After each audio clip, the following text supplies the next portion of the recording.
Get in here. Come on. Come on, everybody. Get in here. Strengthen Your Soul is on. Get in here. I got to turn my phone onto mute so that I don't get interrupted. Get in here. Get in here. Come on. Grab a drink. We got work to do. Let's get in here. Grab a drink. As always, our schedule is 8 o'clock. We open up. 8:01, almost 8:02. We get our 8:01. We get our drinks. 8:02. We start with the cheers, and then we dive into our soul. So get in here. I love doing this, and maybe you need to hear this tonight. Those of you who are listening in, somebody tonight might just need to hear, I actually deeply care for you. Like, you are deeply and completely loved. That's why I make these videos. People ask, why are you doing all these videos? Because I love the people that I'm trying to help. And for me, it is emotional, but it's more action oriented. So you might be noticing that we're in a new setting. We absolutely are, 100%. I'm filming this in my office, so it's a little bit different. If you hear some background noise, that's why. Every once in a while I'm going to have to do this just due to our schedule. But get in here, get a drink. Let's go. We got work to do. We got like 15 seconds. Then we're going to take together. It's going to be awesome. Let's do this. Today, I'm having water. And here's to you. Cheers. Let's drink together. All right, let's talk about your soul. So, for those of you who are joining for the first time, last night and for the rest of this week, probably, we are going to talk about filling in the gaps. 5 developmental aspects of the soul that plague people. And so for you listening, odds are extremely high, almost 100%, that one of these 5 areas that we're going to work through this week is deprived. And I'm leaning on the work of a friend of mine and the dean of my program. His name is Dr. Martin Sanders, and I'm building upon it. And here's the big idea. My kids play hockey. My oldest son and my middle son and my third son will next year, if we ever get out of this coronavirus lockdown, which we will. You need to know that we will get out of this. But they all play hockey, and one day, my wife, I believe, she had taken my oldest son to a hockey game, Josh. She had taken him to a game. She was helping him get all dressed, and he put on his cup. He put on his one shin pad. He put on his sock over top of it. He put on his hockey pants, and then he went to go put on his other shin pad. And you got to do this in hockey because the puck is so hard. Like, if you get hit with the puck in a shin, it's unbelievable. It can break the bone. I mean, he's 9, so it wouldn't break any bones, but you get the point. And he had all his other gear. He had his chest protector and his elbow pads and his helmet and his neck guard and his mouth guard, and he had his jersey. He had everything he needed except for his shin pad. And the problem is he could never play hockey properly. He could never play hockey safely if he didn't get that last piece filled in, because he had a gap. The same is true about the soul. If you've got this deprivation that we're talking about today, the deprivation of security, it's going to rob your soul. It's going to rob your relationships. It's going to make it almost impossible to connect with God. It's going to make it really hard to trust people. So tonight we're talking about, how do you secure your soul? How do you fill in the gap if you've got a security deprivation? And again, you might not tonight, but the reason you should listen in is, if this isn't you, is you know people, like dozens of people, 1 in 5 people, maybe higher, who will have this deprivation. So let's talk about what a security deprivation looks like. I'm probably going to have to stand because my chair is a little lower. So we'll start with number 1.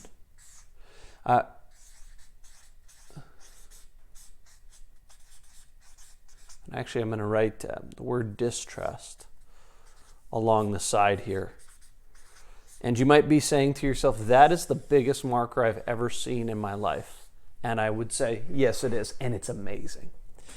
So the chronic symptom is this. If you have a security deprivation, it's going to show up like this. You will distrust a number of things. So you will distrust good times. So a lot of people who have a security deprivation, it looks like this. They go, things are going good for now.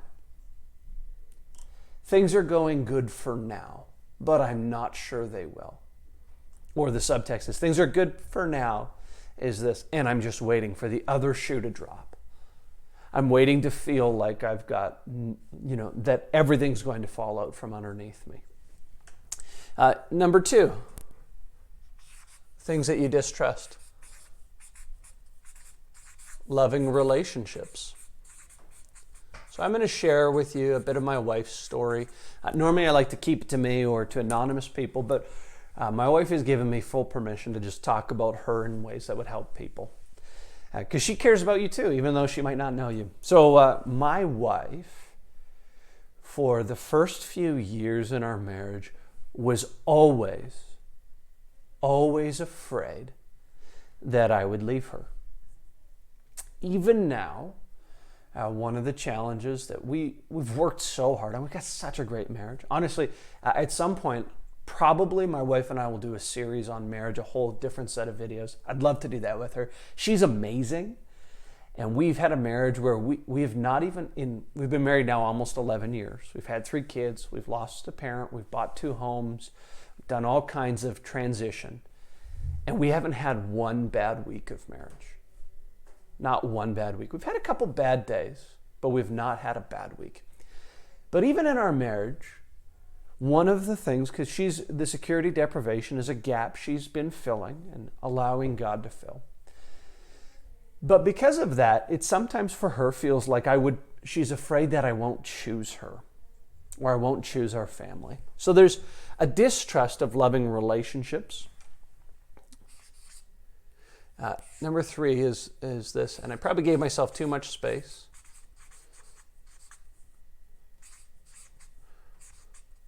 And I say this, it's the goodness of life. There I'm using the word life as a placeholder for God, because again, I recognize some of you are outside of faith. Those inside of faith, we distrust the goodness of God or the goodness of Jesus. It's a clear sign. It's a clear sign of a security deprivation. And some of you, you have it. Some of you just know people who have it.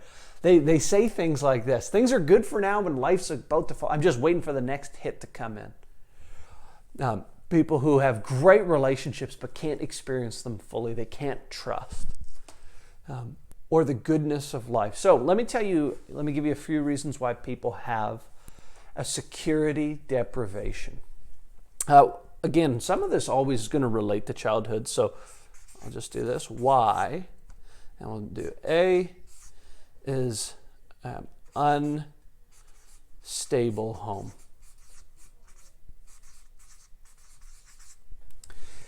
So if you grew up in a home that was unstable, if somebody had alcoholism or a drug addiction or a gambling addiction, it becomes very hard for you to trust or feel secure that life is going to be okay.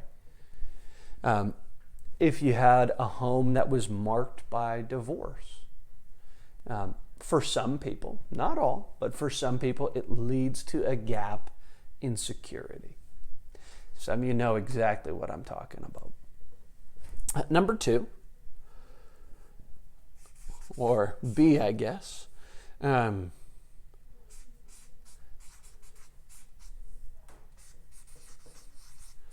This one's going to show up a fair bit. It shows up in love as well, but hurt or betrayal. Hurt or betrayal, if you were betrayed by somebody most near and dear to your heart and you never processed that with God, it's hard to get over. It's hard to get free. You're going to have a gap. I'll give you another one. If you move a lot, it's kind of related to an unstable home, but people who moved a lot have learned to have a security gap. They don't trust long-term relationships. They can't bond quite the same.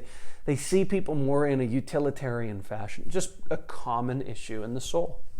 And then the fourth reason why is simply this: because. Some people just have this. They just do. And you didn't have an unstable home. You don't have a massive hurt of betrayal. You didn't move chronically or constantly or in a way that was very painful. It's just there. You just go, this is me. These three describe me. So what do you do about it? And I'll walk you through it with a different colored pen. 3 steps. First step, you gotta find the root. So what we're going to do in just a minute here is ask God, where do I feel insecure? Is it in, and where did it come from, most importantly? So it could have came from the time when all your friends walked out on you. That happens for people. I'll share with you one of my wife's. When she did this prayer exercise, she had this memory come to mind that the root of her insecurity showed up very shortly after her parents divorced. And then all of her friends left her and she was alone in a classroom. That's when she really started to feel insecure. Number 2, though, you need truth from God or the universe about actually the strength and love that is there from God. One of God's promises to people, his people, is this: I will never leave you. I will never forsake you. Modern language, I'll never walk out on you. So if you want to connect with the heart of God, you must understand, when you connect with him and go, I want to know you, he will never leave you. He will never abandon you. He will never walk out on you. So he said, God, would you show her the truth? And she had this picture that God was there with her, protecting her. Because actually, as she recollected, she said, what is true now?